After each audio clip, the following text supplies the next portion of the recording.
Hi, Poppy. I'm so glad to have you on the show today.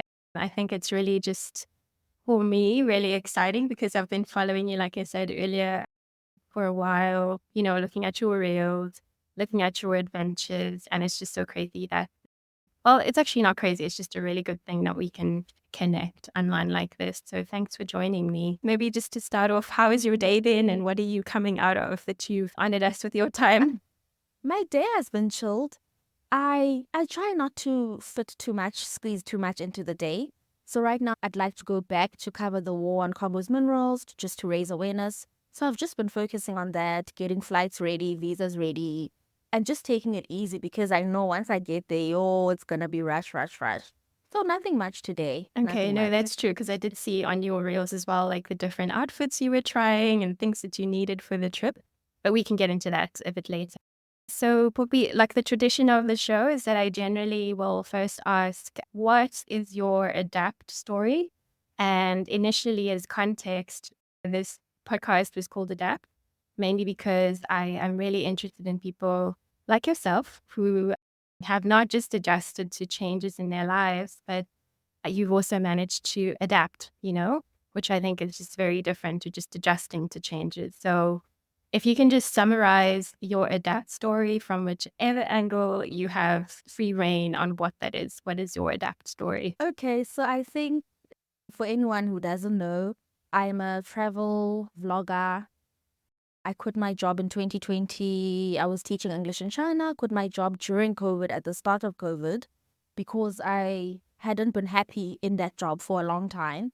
And when COVID hit, I was like, oh my gosh, this is the perfect opportunity then to jump because we weren't certain what's going to happen. I was like, let me go be uncertain at home.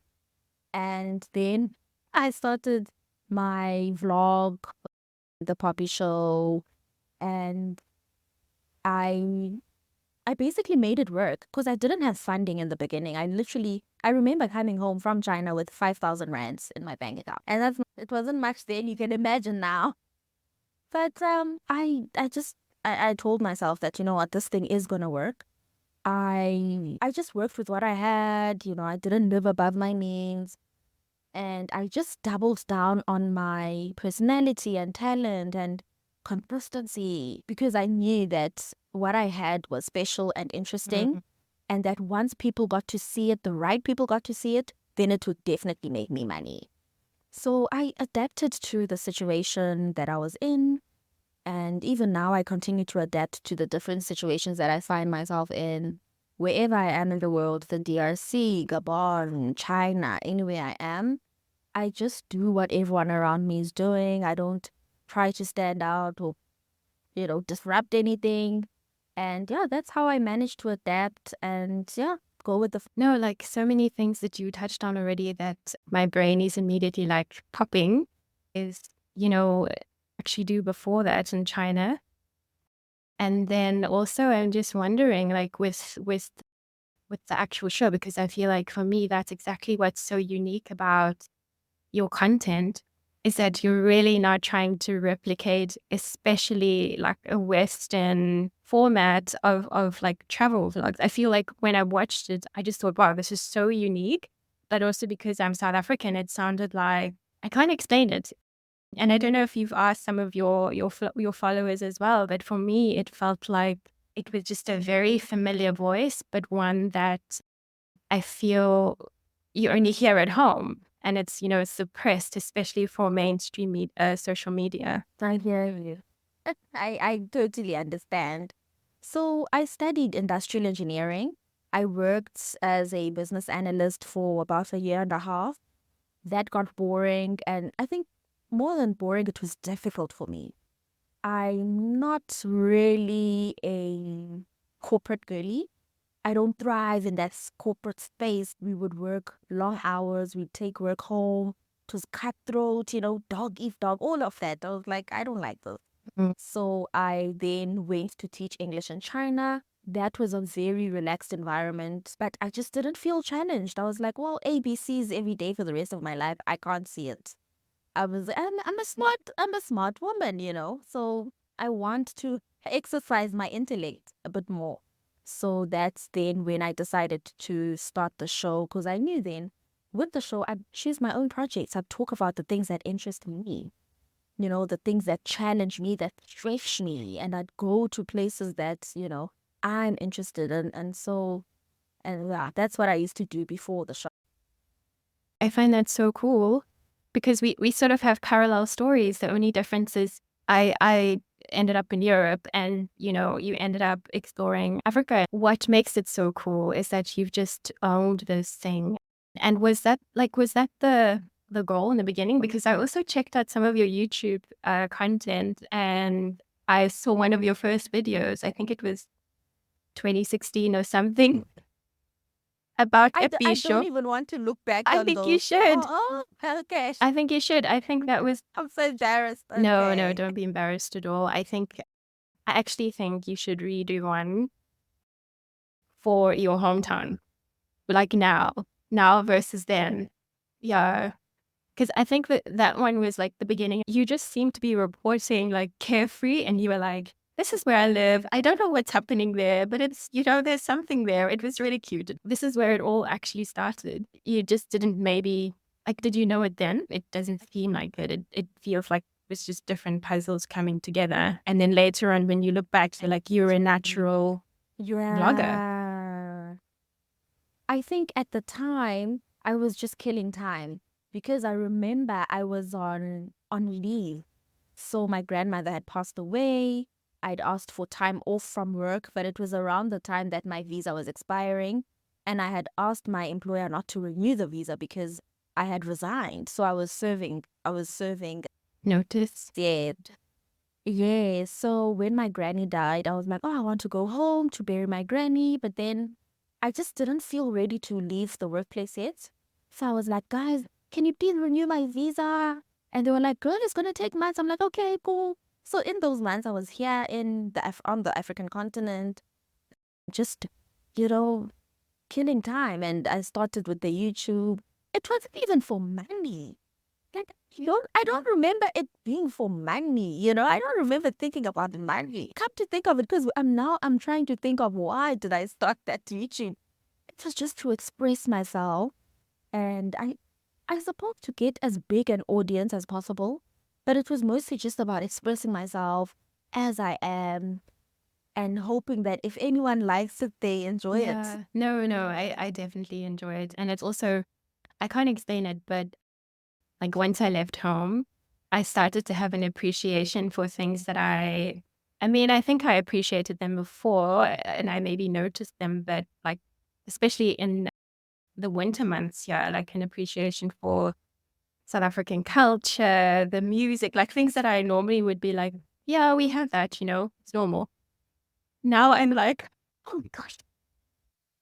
That happened to me too when I was staying in China. I really appreciated my blackness, my Africanness, my Yeah. language, the way we dress, our food, everything. It just because China is so there aren't many black people, but apart from just numbers, a lack of numbers, also just a lack of seeing blackness, Mm. They don't really see blackness, they don't appreciate it. They don't pay black people, they don't want to hire black people. Black people aren't it's first whiteness and then Chinese who are trying to, Yeah, that hierarchy. come as close as possible to whiteness Mm. themselves, and then black people. So when I was there, it just really taught me to just really appreciate home. And I think actually that time in China of being deprived of blackness is what maybe inspired this show. The Africanness, Oh, the fact that I'm always in Africa, even when, because in season 3 of the Poppy Show, I started it off in Asia, and I was gonna, I was gonna be in Asia. It was gonna be yeah. my thing, Asia, Asia. I did not last even a month, and I was like, take me home. I want to go back home, and so I came back to Africa, and I focused on East Africa. So I enjoy being among my own people. Oh, that kindness and humility and humanity. That's my type of thing. Yeah, and that spice, I don't know, that spice for life as well, especially, I mean, I've actually never been to China, but from what you're saying, it sounds like not just the lack of Blackness, but also it's a homogenous society. And I think within Blackness, we also have so much diversity in a way. Is we do, absolutely. And I Yeah. remember the Chinese children would refuse to dance. So I'd put on music and then I'd say, let's all dance. 'Cause I was missing home. Yeah. I was like, I need to move my body. That's what we do where I'm from. And they just sit there and just refuse. And I was like, wow, it's quite sad for children to, even at that age to sort of be shy and, even at the age of 6. Hmm. Yeah, I thought, yeah, it's definitely a different society. Yeah. And I think it's good that you also, terming it different. It's not wrong. It's just a very different society. And Yeah. I feel like I resonate so much with what you said about being starved of things that are African or things that are linked to Africa gives you an appreciation of them. Like for me, this podcast, like I told you, was initially about adapting. And I started it, but had to rebrand it because I felt like, yeah, I was interested in adapting, but then specifically within the African context. Hi, I'm interjecting here. I'm not sure why, but the audio from Poppy's side got lost, and she asked a very important question. So, how do I stay connected to my Blackness living in Europe? Yeah, that's a good question. So, I was actually home in South Africa 3 weeks ago for about, yeah, just under a month. And being with my family was like such a recharge, but also exactly like you said, like looking around. So, if I were to think about it, I think especially music, like music is one of the biggest ways that I connect to my Blackness, but also just being drawn for some reason to other African stories. I'm not necessarily like looking for Black people around me or African people around me. If I see something that interests me or like the people I follow, that I stopped following content that it doesn't interest me as much. I don't know why, but it just kind of happened subconsciously where I realized that I started following more and more Africa related content. And so I guess maybe those are the two ways that I'm connecting is like through culture and music. And then also the media that I subscribe to reflects more people who look like me and people who are more diverse, like even if they're not necessarily like traditionally what South Africans would refer to as Black, but for me, people of color, I guess. Yeah. I think really not being at home or around your people, but having access to the internet and apps like TikTok, it really does keep you connected to the culture Yeah. and, what's happening and what's hot, what's not. Because I remember even during my time in China, I was still connected to African creators. I was still following them. And so I never missed out on what was happening back Yeah. home. So I didn't feel too lonely. Yeah, so I can relate to what you're saying. Yeah. And the thing is like, I mean, I give you a funny example yesterday. I went to the gym. I normally don't attend Zumba classes, right? I normally will go for like the spinning classes or swimming or whatever. And then I was like, okay, let me go to the Zumba class because I saw one time that it looked interesting, but for some reason, the instructor from the last time had changed. And I lasted a total of 5 minutes. And then I grabbed my stuff and I left because I was like, what is this? What Zumba? Zumba is basically like aerobics, but in dance style. So they do different dances as a form of aerobics. But the thing is, the class that I went to me was just, it's something that I feel like when I tell an African person that the dancing was, you understand. There's no Yes, word I for it. totally get it. And you don't want to participate in Yeah. that because you're just gonna giggle the whole time because you know what it's supposed to Yeah, be. exactly. It was so weird. And so what I did also, this kind of answers your other question about how to stay connected. I recently found an independent dance school and they do like Afro fusion and there's even an Amapiano class. dance class, which they do. So like I thought, okay, I'd rather go for something like that. But I don't know why. I feel like when I was in South Africa, I would be described as like, unfortunately, the stereotype coconut person, which is what they used to term you. At least that narrative is changing now, I feel. Like from the time when I was in high school, there was just this narrative of, one spectrum of Blackness. And now I feel like it's really great that people are expanding what that means, because being Black does not mean, you are a single spectrum of something. But for me, it's really funny how like I have this craving for more things that back then I didn't find super interesting, or. Yes, I totally get you. I totally get you. And I'm just wondering, like in this journey, tell me about the Poppy Show. So the Poppy Show and how you introduce it and how the speed of the narration, the voice, everything. Just tell me about that. How did it come about? How do people subscribe to it? So how it came about was that I'd just come back from a failed attempt at a road trip from South Africa to Ghana. And I had all this content that I had not uploaded onto my TikTok account because for the longest time, I didn't have TikTok. I only joined TikTok midway through the first attempt to Ghana. So I felt like TikTok was missing out on a lot of content. So I uploaded it there. And in order to just get people to remember it somehow, or to feel, or to get excited, anticipate it, I decided to give it a name. So I called it The Poppy Show, and I put it in a playlist so that it had episodes. And I wrote weekdays at 6 so that people could sort of, have something to look forward to and remember it. So that's how it started.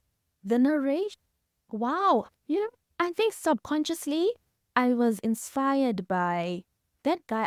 I can't remember his name, but from Come Dine With Me. Yes, I know. I watched that when I was at home now. So the sarcasm, taxa, and and all that stuff, Yeah, it's something I realized later that, I think that guy inspired me because I really enjoyed his narration back in the day. And that helped me then when traveling through Africa and creating my own show. I didn't want to baby the countries and the experiences because I find a lot of people, when they talk about Africa, they only want to say good things because they don't want to hurt Africa's feelings. Yeah.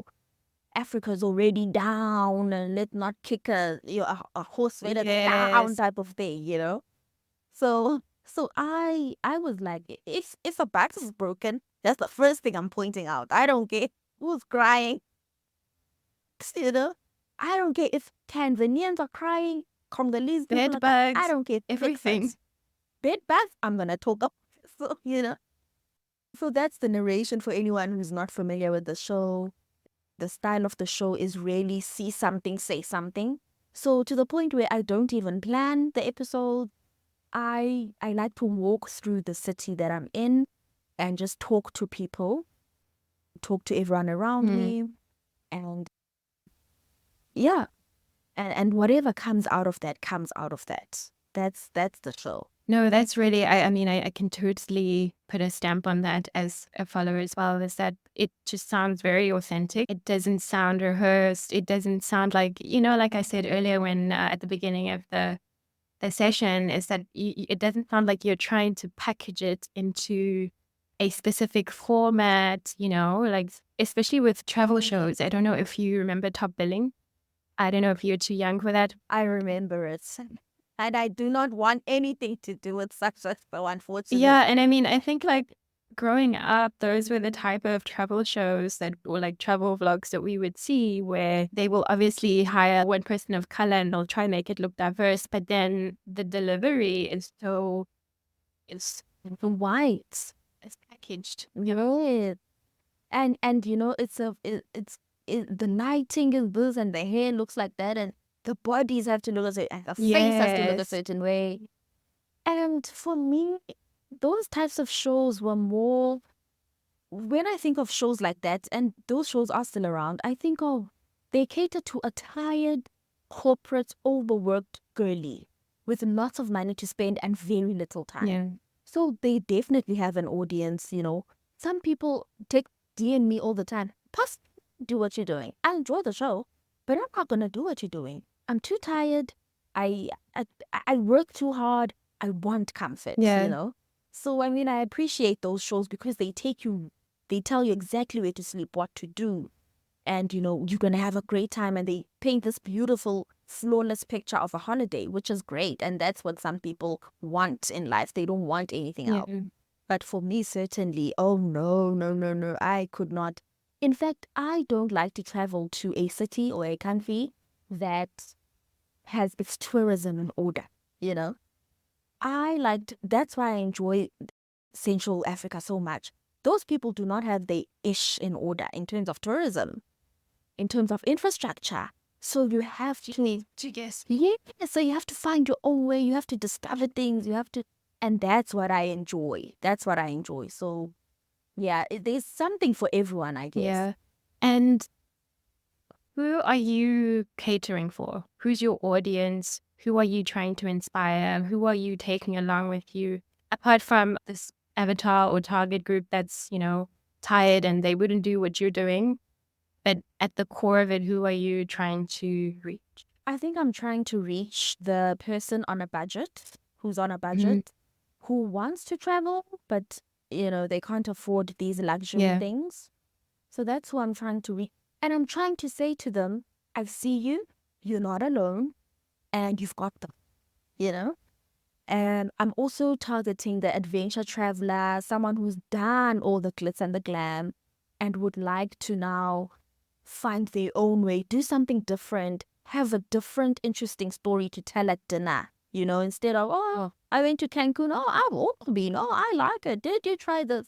I want them to be able to say, hey, have you been to Gamba in Gabon? And everyone's like, no, I think I have. And then when they Google it, they're like, no, I don't think so. And then they say, oh, you have to cross, the river by pirogue. And then you have to go stand at Yenzi to see the elephants every evening, every morning, Yeah. There's things like that. So someone who's just wanting something different. No, I hear you. And I really feel like you are also, you're shining a light, not just on the travel side of things. You're shining a light on a lot of serious issues that many of us either know about or don't know about, but issues that are being told also by, mainstream media and not necessarily from someone like yourself who's on the ground, like an independent voice. It's not a single story. And that's what you are adding to the conversation. It's not just CNN or BBC who's reporting on the minerals issues in the Congo, but it's actually someone like you who's able to, I think, touch the lives of your friends, your family, like people in Bisho who maybe don't even know that Gabon exists. So yeah, I really appreciate that. And how has that been? Like the not so pretty difficult side? Does it just fall off you, like water, or is it something that does affect your psyche a little bit? Like are there any, yeah, how do you deal with that? So my mother is an empath, and she's compassionate, and she loves to help people. So I actually grew up seeing struggle. So I'm not new to struggle, and I don't recoil. It doesn't make me recoil, and So I have an appetite for uncomfortable human situations. I go in and I hear your story, I listen to your story, and I ask you, what can I do? What do you need? And then I go about the business of providing what you need as much as I can. And then I'm gone. And then I'm out of there. I don't carry it with me Mm. because I grew up around, so many situations. We saw a lot of things growing up because my mom was always helping someone. So there were many different stories: death of parents, just not having money for food, not having money for university. My mom was always helping someone somehow. So I'm used to being around that and just leaning into it and realizing that it's just a human thing. Mm. It's not disgusting. It's not scary. It's not anything to be ashamed of. And I don't have to dwell in it. Do what you can and then move on. Yeah. Yeah, I mean, I think that's a skill. It really is. And probably because it comes so natural to you, you might not see it that way. Because I've also, during my past 2 years, I went to Malawi for 6 months on my own, kind of what you're doing, except that there was no, I think TikTok and stuff was not available back then. But I can't say that it didn't affect me, or I just didn't, I don't actually know how I contributed to a better society. I feel like I changed a bit of the narrative because everybody I came across was like, you're African. And mainly the people traveling, the backpackers, the rest of the backpackers were all from Europe and other continents. And it's like, okay, like a Black South African girl in Malawi backpacking, like that wasn't so common then. And I volunteered and stuff, but I'm not sure what my contribution was, to be honest, apart from maybe informing my own views of the world, and also the views of people that I came across, and of course the volunteering. But I think for me, I remember I volunteered at also once for a group with disabled students. The poverty mixed with the disability, like those were difficult topics that for me were like, this is really messed up. Yeah. No, but I think sometimes we don't realize our impact. And sometimes you don't have to do a big thing and leave a big Yeah, mark. But people will remember how you made them feel. They'll remember South, that black African woman who once came to Malawi, and then they'll think, oh, then maybe I can go to South Africa. mm, Maybe I can go to Ghana. yeah, Oh, she was so kind, you know, she was so smart. People remember those things, mm, and people take those things with them. So with me also, with the work that I do, especially now that I'm going to be going back to the DRC, number one, I don't have a plan. I don't know what I'm going to do there, mm, but I just want to be yeah, there. I want to stand in solidarity. I want them to see that we see what's happening. We know what's happening, and we're going to use our voices to let others know. And whatever is needed at the time, that's what I'm going to do. So for instance, I'm just going to read books to children. That's my yeah, first thing. That's not much, that's not a big difference. It's not going to, change the children's minds or anything. But I'm just going to read English stories. I guess maybe I'm saying, when I'm reflecting now back to you, I guess it will. So yeah, I'm just going to read books to the Congolese children. I'm going to read English books. I'm going to speak to them in English just to give them a taste of a foreign language, a useful language in the economic world. And that's my first step. I'm not there to build a school or to do anything major, but I Yeah, think they'll appreciate it. And sometimes people just appreciate you just sitting with them and being one with them instead yeah, of always trying to help and trying to be the savior, the solution bringer. Sometimes just sitting, let's all eat together, let's laugh, let's, learn. Please teach me some Swahili. Then they get to laugh at me for not yeah, knowing, for once, not knowing something that they know. They are yeah, the experts. They know better than me. I'm now the one who's being taught, who's being helped. So I think that's very important when you go out to be with people. And that's something else that I learned from my mom. And I just be with them, just be normal, be cool, be humble. Just humble yourself and be nice, and don't make people feel like you're helping them. If you're yeah. gonna help people, just do it nicely, and don't make them feel some type of way about it. No, I totally agree with that. And I think that also reflects, like a bit of the opposite of the Western approach to things, which is often striving, get to a place, you have better ideas, the solutions for them, you have the power to change their lives, things like that. But I think I really like this approach of, I'll send you the photos afterwards of my Malawi adventures, and it literally was that. It was like the simplest way of living, with no expectations, being with also a kindergarten, like I didn't read to the kids, but we just painted the walls and played with them and things like that. But I feel like you are actually bringing a lot of, what's the word? I don't know what the word is. Like, it's soothing for me to hear you talk about this because I actually forgot about this trip, and I'm reminiscing now speaking to you, because I do remember that it was also basically, maybe that's what I felt I could resonate with in your videos. Like, you take a taxi to the main city, it breaks down in the middle of nowhere, and it's just no one is like shocked, or it's not a big thing. Like, you just wait there for an hour and a half. Oh gosh. That is true. I remember I was in Gabon Mhm. and the bus kept breaking down. And, you know, okay, so before the bus even left, I was complaining, hey, we're running late. Hey, you're overloading this bus, you know? Yeah. So the people, firstly, they then picked up, oh, she's foreign, number one. Number two, she's quite here, Yeah. you know? So Opinionated. so they picked that up. Okay, cool. So the bus goes, and then, I mean, of course, it breaks down. And then and then they started coming up to me saying, don't worry, everything's okay, okay? I'm like, oh, shit, guys. Like, okay, don't worry. Also, don't worry. I'm sorry if I offended you. I'm Yeah. used to these things breaking down, and I wasn't going to complain. I really wasn't, and I wasn't worried. So the people in some countries are so relaxed and unfazed by these things Hmm. that I have now learned from them to also just relax, because otherwise you stand out and Yeah. you actually end up becoming a bum. Yeah. Yeah. Yeah. We can all see that it's broken down. Yeah. We're all running late.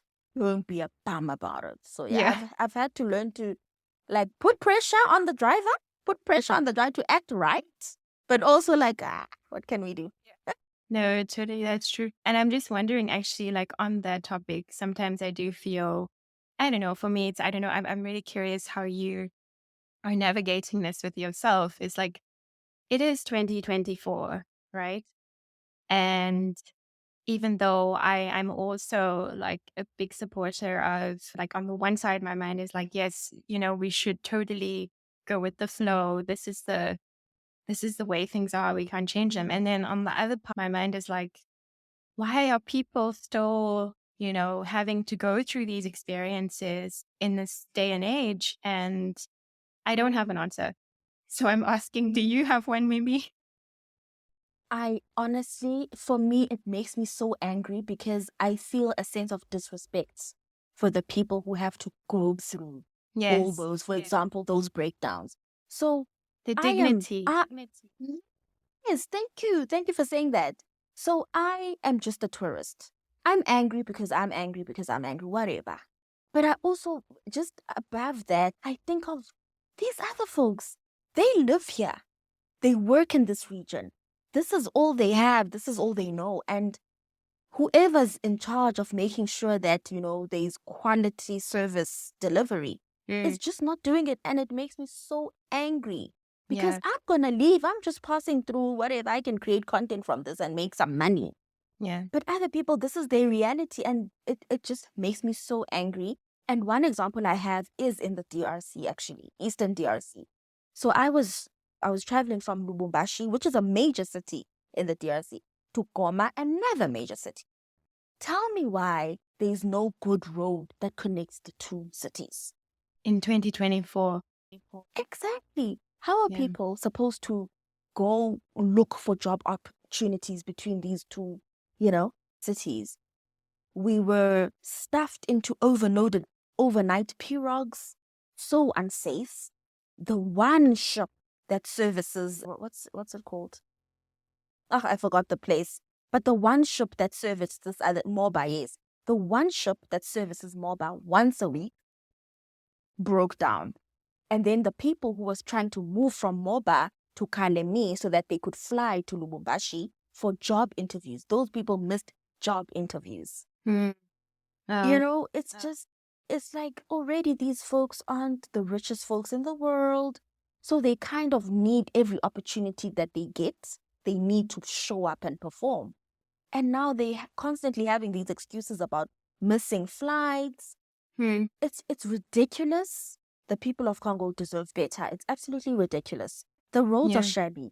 The boats are shabby. It's just, unfortunately, the people of Congo are not being taken care of.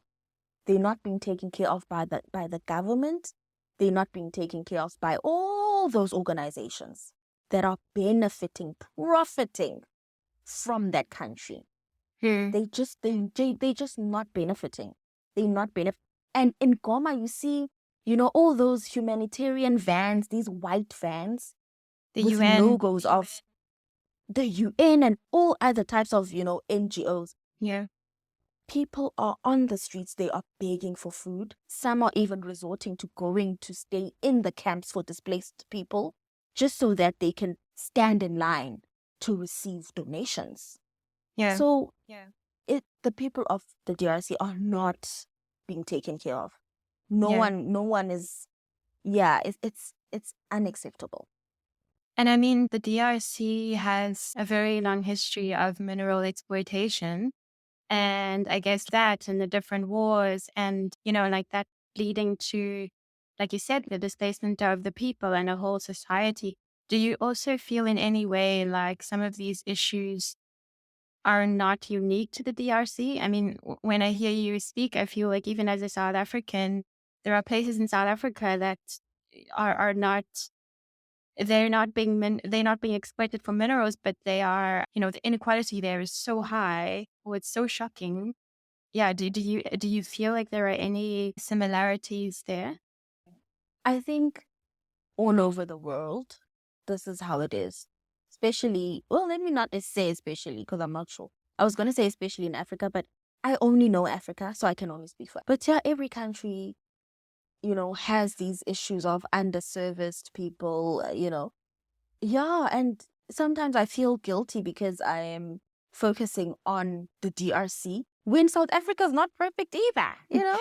I could be using my voice, my platform for South African issues. But I think one thing about South Africa is that we have creators and our creators make a noise, you know, content creators, organizations. Mhm. So I just felt like, no, we have that. Yeah. I think Yeah. I think we'll be fine. We have people who are looking after that sort of work. Yeah. In the DRC, not that I didn't. Well, I didn't actually on mainstream social media. I wasn't seeing anyone. And I found that, they tend to speak French and, a lot of the world does not speak French. Hmm. Now, and also I thought from an African perspective, Yeah. because we get Americans coming down, Europeans coming down to save us. Yeah. I wasn't seeing any Africans. Mm.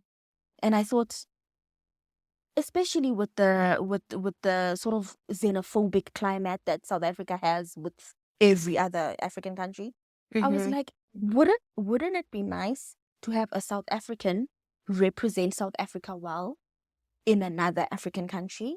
I Yeah. just thought, Yeah. and I just felt that's something I can do well, very well, and Mm. shine at. So I thought, you know what? Let me focus there. There are people who are shining very brightly in South Africa, focusing on South African issues. We are grateful for them. They are doing a very good job. I Mm. don't think I don't think there's a space for me here. So let me go somewhere that is very under resourced and under documented in Yeah. English by an African. Let me go there.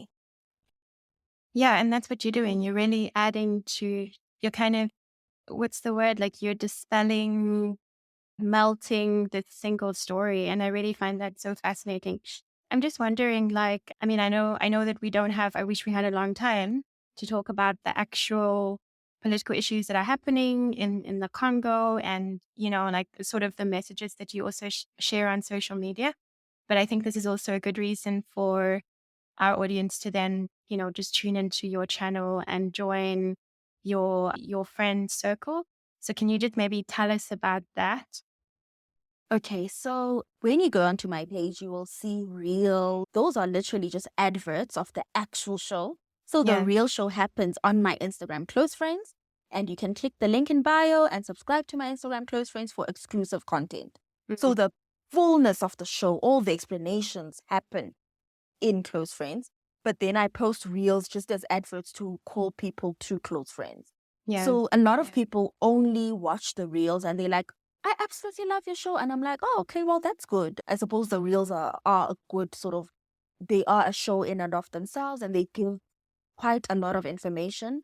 But if you really want to go along with me in real time and, get to Yeah. know me as well, get to know me as well outside of the gimmicks on the reels, then you join Close Friends, link in bio, and yeah, you get the fullness of the Poppy Show. No, that's really cool. And I know, Poppy, you have to go just now, but I just have two last questions. So the one is the youth, right? We discussed this African narrative, this very tired single story about Africa being exploited, which it still is in many ways. But there's also a lot of color. And when I say color, like I mean diversity and how people connected to Africa, people who are in Africa have adapted in their own like personal and external environmentally, whatever it may be. I have this feeling, I don't know if you have it as well, especially now with social media. What do you think these stories are outside of just the political climate? Like, are there some really hopeful, exciting things that you are also connecting to as you travel? So I'm seeing out of South Africa, I'm seeing a lot of Gasi content. Mhm. So people who live in shacks Okay. are now vlogging beautifully their days, and they aren't hiding anything. They aren't trying to cater to anyone. Yeah. They are showing us exactly where they live, how the room looks, Yeah. you know? Yeah. And it's absolutely amazing. And the world is eating it up. And they are washing in their wash basins. They are throwing the water out when they finished. I I am really enjoying that right now because it's just showing that wherever you are economically, socially, whatever, we see you and we want to hear from you. What do you have to say? And Yeah. that's what I love so much about TikTok. It's leveled the playing ground for everyone. Anyone can go viral for whatever. We don't need a ring light. You don't need an editor and And with whichever phone, I just saw the worst camera quality yesterday. 100,000 likes. I said, this is what I want to say. Yeah. Because what he was saying was funny, you know? Mhm. So just because he doesn't have a good camera to speak it into does not mean that we do not want to hear from him. So I think for me, that's the most exciting I've been seeing. Oh, and something else, people going off the grid. So I'm seeing a lot of European-born people coming back now to Africa, to the African sort of side of the family, getting land and going off grid and raising these chickens and building huts and True. absolutely love it. So that's what I'm interested in right now. This just taking away all the fluff Hmm. and just human stories wherever you're from. I'm really enjoying that right now. No, that's so true. Yes, right. Actually, with the thing on the people going off grid, I follow a lady who I don't know where in Africa she is, but she's basically I think she's Black African and she moved to America and then went back to her native country and then she's like living country and even with sarcasm in it, like about stereotypes on Africa. Please share her handle. I will. I'm I really will. trying to be I'm trying to be intentional now about following Black Africans because Yes. up until now I've just been following whatever I like. Hmm. And then I realized that, hey, I'm sometimes giving too much attention to certain people who've always had attention, who will Yeah. always have attention their entire lives because of how they look and where they're from. So Yeah. now I want to be intentional about giving our people my eyeballs and my attention and my supports. Yeah. No, that's really great. Before I let you go, because I know you have to go, I'm wondering if you have a magical crystal ball or you're manifesting whatever you subscribe to. Where do you want to be in a year from now when we're speaking again? And yeah, I'm also just wondering. I love this. Thank you so much for asking. I want to I want a permanent address. So I don't have that right now. So technically, I stay at home with my parents, but as you know, I'm never home, right? Mm-hmm. So I would like a place of my own where I can receive parcels, where I can, when I'm off season, when I'm not shooting, where I can go. And it's my furniture, it's my bed, it's my this. Your rules. Yeah, it's my own place. Yeah, I think that's what I want. Thank you for asking me that, because the universe is always listening, and I got excited saying that, and I just feel like the universe is like, okay, we're on it, we're on it, we're on it, we're on it. Yeah.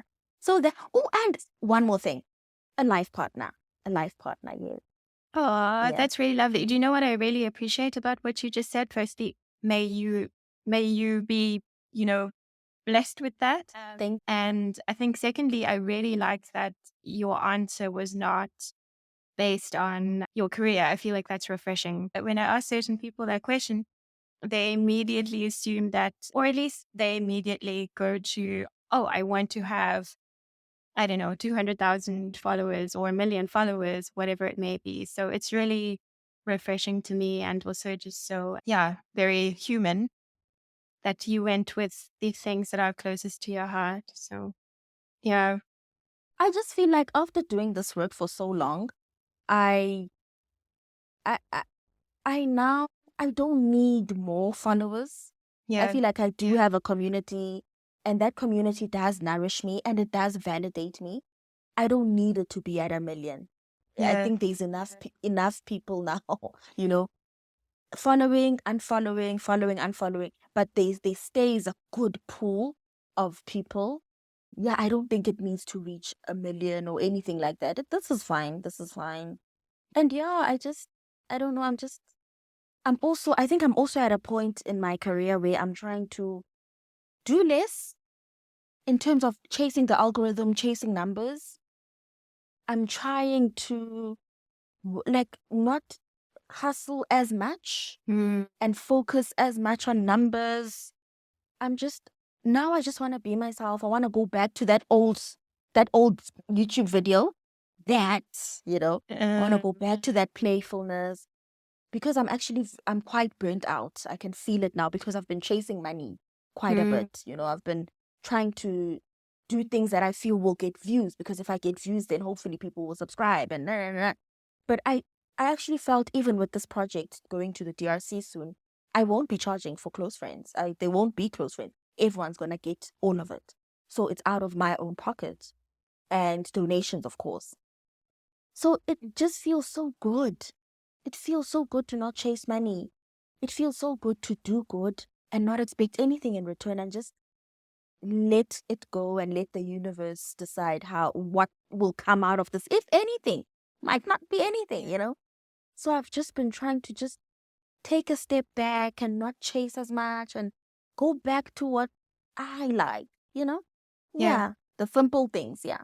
Oh, that is so refreshing. I really appreciate like how authentic you feel. You give me the like an authentic feeling, because you know how they say like people just remember how you make them feel.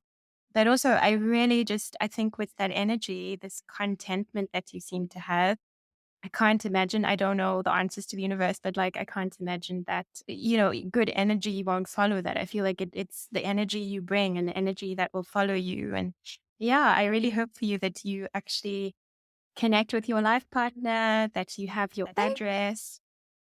And I would actually also like to say that when I come to South Africa, please let's have a coffee, like an in-person coffee. Definitely, definitely. You Yeah. just hit me up and let me know. Yeah. Thank you so much for joining me. Thank you. Okay.